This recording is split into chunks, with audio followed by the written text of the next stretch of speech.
And joining us now to discuss the Nevada caucuses is Kaylee McGhee, commentary writer at the Washington Examiner. Kaylee, welcome back to the show. So we just heard that Democratic officials are pretty certain. They say they're certain there's not going to be any issues in Nevada like there were in Iowa. What do you think about all that?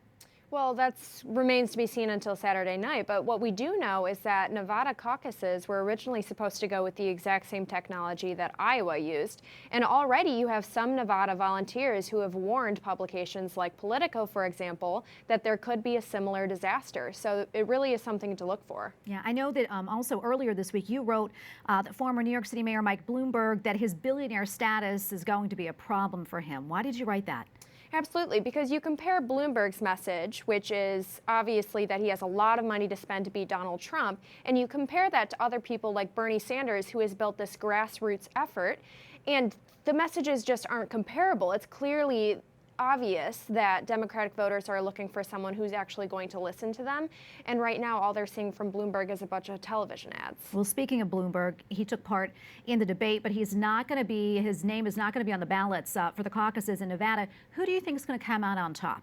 Right now, it looks like Sanders has a very strong showing in Nevada, but really the people to look for here are Elizabeth Warren and Amy Klobuchar, because if they don't perform well in Nevada, it's very likely that they won't survive Super Tuesday, and you'll probably see them drop out afterwards. Yeah, anybody else that we can kind of look out for there? Joe Biden really also needs to make a strong showing, too. He's relying very heavily on South Carolina's polls, but if he performs poorly in Nevada as well, then it could be bad for his campaign.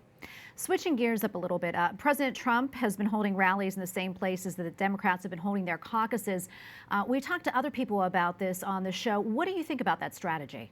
I think that it's smart and it's working so far. You look at the vote total that President Trump earned in New Hampshire, for example. It was twice as much as President Obama had received when he was up for re-election.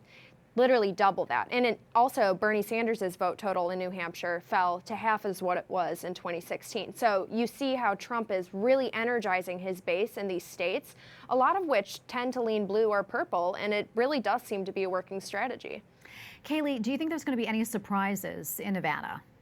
I think that the only surprise will be if the Democratic Party fumbles this one like it did in Iowa. So that's definitely the thing to look for. If everything goes smoothly, I think that the polls will be pretty accurate. I think Bernie will come out on top. Bloomberg might, get a few write-ins, but other than that, I think that that's the safe bet. Okay, thank you so much, Kaylee. We appreciate you being on. Thanks for your time. Thanks for having me.